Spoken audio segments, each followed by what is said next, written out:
क्या डायबिटीज को योग से कंट्रोल किया जा सकता है? क्या आप डायबिटिक रोगी हैं, डायबिटीज से पीड़ित हैं और आपको भी ये प्रश्न बार बार गूंजता है कि क्या डायबिटीज को योग से कंट्रोल किया जा सकता है? तो जी हाँ, इसका उत्तर है यस।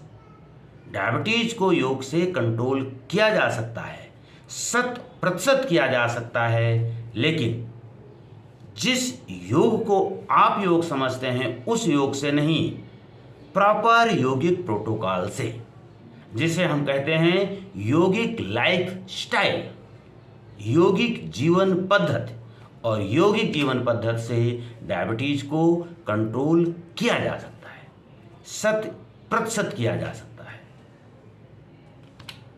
तो कैसे किया जा सकता है? यौगिक लाइफ स्टाइल से डायबिटीज को कंट्रोल किया जा सकता है। अब आप कहेंगे भाई ये क्या है यौगिक लाइफ स्टाइल? इस यौगिक लाइफ स्टाइल का अनुसरण कैसे करें? तो दर्शन का, चूंकि योग की जो मदर सब्जेक्ट है, जहां से योग की उत्पत्ति हुई है, वो है फिलॉसफी, दर्शन। और दर्शन का जो नियम है, योग का जो नियम है, उसे आपको जानना पड़ेगा अगर आप यौगिक लाइफ स्टाइल या योग के द्वारा डायबिटीज को कंट्रोल करना चाहते हैं। तो क्या पहला नियम है? पहला नियम है जिसे कहते हैं कारण कार्य का सिद्धांत। क्या मतलब इसका होता है? इसका मतलब यह होता है कि कोई भी कार्य हो, उसे अगर समाप्त करना है, उसे जड़ से निस्ता नाबूद करना है, तो हमें उसके कारण को हटाना पड़ेगा, कारण को रिमूव करना पड़ेगा। और अगर रिमूव करना है कारण, तो सबसे पहले उसके कारण को जानना पड़ेगा। यहाँ कार्य क्या है? डायबिटीज है, और हमें इसे हटाना है। तो पहला कदम होगा यौगिक लाइफ स्टाइल का, जो योग का सिद्धांत है कि आओ इसके कारण को जानें। तो what is first step of the yogic lifestyle? First step of the yogic lifestyle is try to know diabetes की उत्पत्ति कैसे होती है। How does diabetes originate? जाने मधुमेह का मूल कारण। It is first step of the yogic lifestyle. यही है पहला कदम। तो पहला कदम, हम अपने मधुमेह के कारण को जानें। अब तक के जो भी स्टडीज हुई हैं, उनमें पाया गया है मधुमेह का मूल कारण तनाव है, क्योंकि इसे एक साइकोसोमेटिक डिजीज कहा जाता है, मनोकायिक रोग कहा जाता है। मनोकायिक रोग का तात्पर्य होता है वह समस्या जो पहले हमारे मन को डिस्टर्ब करे और मन में समस्या होने के बाद वो शरीर में परिवर्तित हो जाए, काया में आ जाए, उसे बोलते हैं मनोकायिक रोग। मन के द्वारा काया में आया हुआ रोग कहलाता है मनोकायिक रोग। तो डायबिटीज क्या है? डायबिटीज को एक मनोकायिक रोग माना गया है। ये पहले मन में आता है और उसके बाद शरीर पर आता है। इसकी जननी, इसका रूट काज, इसका मूल कारण तनाव माना गया है। और जब तनाव लंबे समय तक बना रहता है, तो ये दूसरे स्तर पे क्या करता है? हमारी दिनचर्या को अव्यवस्थित करता है। एक सामान्य व्यक्ति अपने समय से भोजन करता है, अपने समय से अपनी दिनचर्याएं करता है, लेकिन जैसे ही कोई तनाव आता है, तो किसी भी प्रकार का तनाव जो सबसे पहला काम करता है, वो उसकी दिनचर्या को अव्यवस्थित कर देता है। तो फिर ये अव्यवस्थित दिनचर्या भी डायबिटीज को सपोर्ट करने लगती है।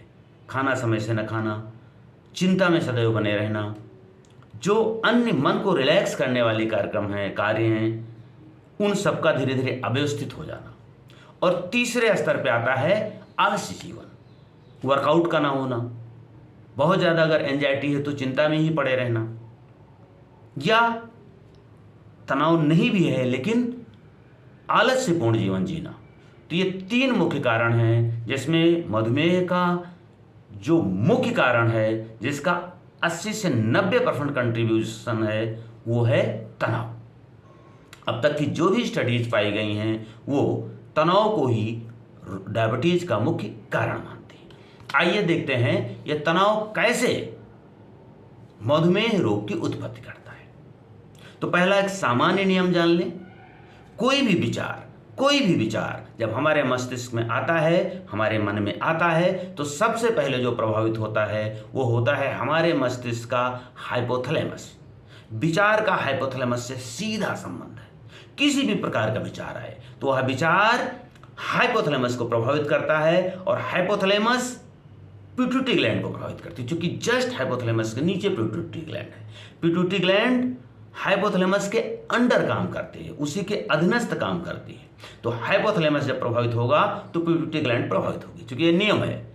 कोई भी व्यक्ति अगर प्रभावित होगा तो अपने नीचे वाले को परेशान करेगा, वो डिस्टर्ब होगा, नीचे वाला अपने आप डिस्टर्ब हो जाएगा। वो खुश होगा तो उसका प्रभाव उसके अधीनस्थ लोगों पे आता है। बहुत व्यवहारिक नियम है और सब जगह पाया जाता है। घर में भी पाया जाता है, कार्यालय में भी पाया जाता है, राजनीति में भी पाया जाता है, सोसाइटी में भी पाया जाता है। यही नियम हमारे शरीर में भी चलता है। जब अव्यवस्थित विचार, पीड़ा वाले विचार, कष्ट वाले विचार, निगेटिव थॉट्स, तनाव, एंजाइटी, ये सब आते हैं तो सबसे पहले किसको प्रभावित करते हैं? हाइपोथैलेमस को। हाइपोथैलेमस किसको प्रभावित करता है? एंडोक्राइन ग्लैंड्स को। और एंडोक्राइन ग्लैंड किसको प्रभावित करती है? वो पूरे अंतःस्रावी तंत्र को। और उसका परिणाम क्या होता है? अंतःस्रावी ग्लैंड्स, अंतःस्रावी ग्रंथियों से स्रावित होने वाला हार्मोन, सीक्रेट होने वाला हार्मोन्स अव्यवस्थित हो जाता है। और इसीलिए एंजाइटी से ढेर सारी बीमारियां उत्पन्न होती हैं, तनाव से ढेर सारी बीमारियां उत्पन्न होती हैं, और ये सब अंतःस्रावी ग्रंथियों से संबंधित होती हैं। इन्हीं में से एक है डायबिटीज। इसका प्रभाव जब पैंक्रियाज पे आता है, पैंक्रियाज की बीटा सेल प्रभावित होती है और हार्मोन्स, इंसुलिन हार्मोन्स का स्रावण प्रभावित होता है। तदुपरांत मधुमेह रोग उत्पन्न होता है।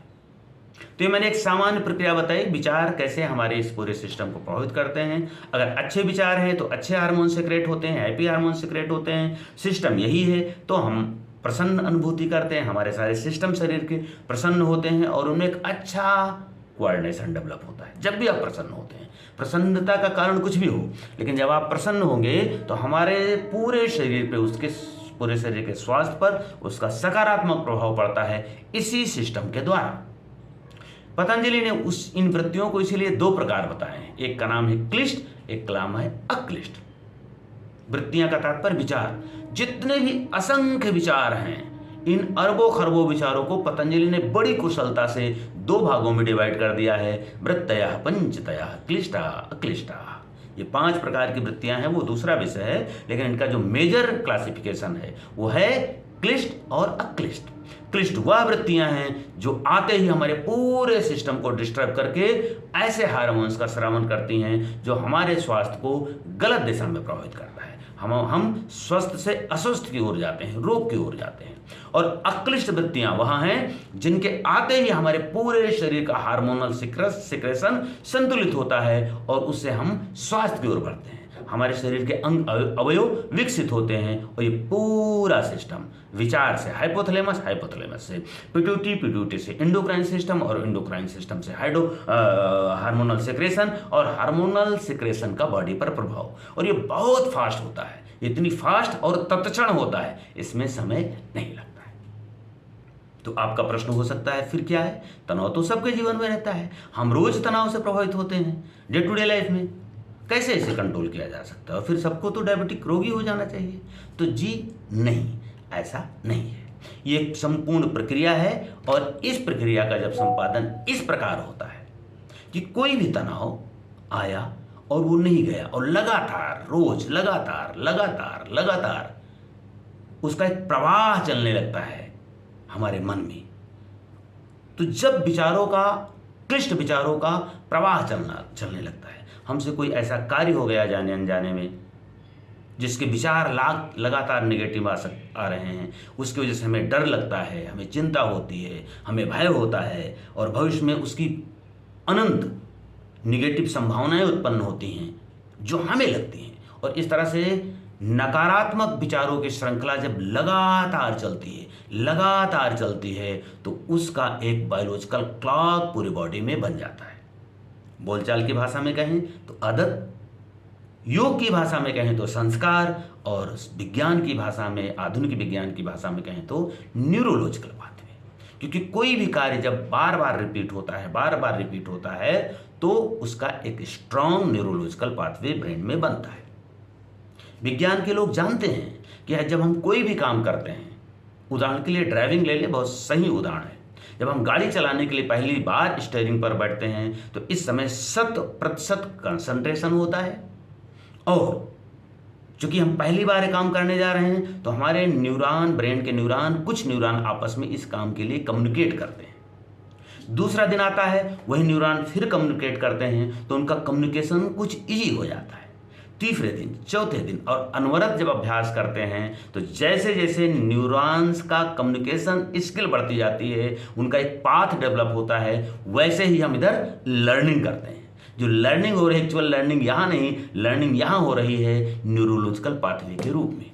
और जब वो दृढ़ हो जाती है तो हम बिना ध्यान दिए, महीने 2 महीने, साल 2 साल के अभ्यास के बाद बिना ध्यान दिए गाड़ी स्पीड में चलती है। क्यों? क्योंकि उसका स्ट्रांग न्यूरोलॉजिकल पाथवे बन गया है।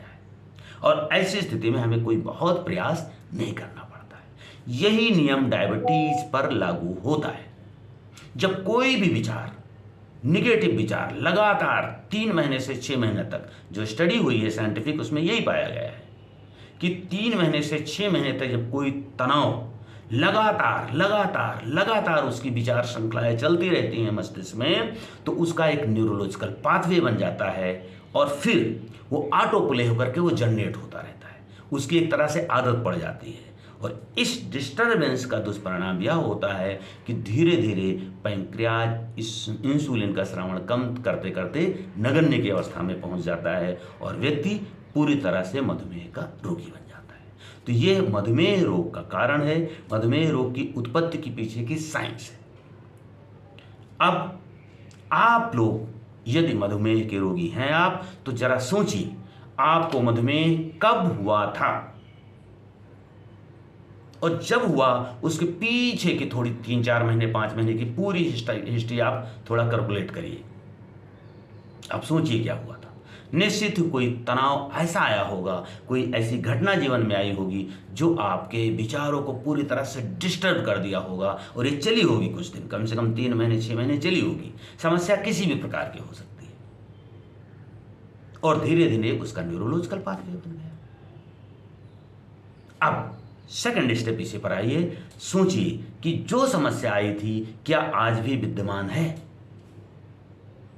क्योंकि यहीं से ये डायग्नोसिस का पार्ट है। डायबिटीज की डायग्नोसिस, अगर डायग्नोसिस नहीं होगी निदान नहीं होगा, डायबिटीज का कारण नहीं पता चलेगा, निदान नहीं होगा। तो सोचिए, अगर वो कारण रिमूव हो गया है तो आप समझिए आपने डायबिटीज का 50% जंग जीत लिया।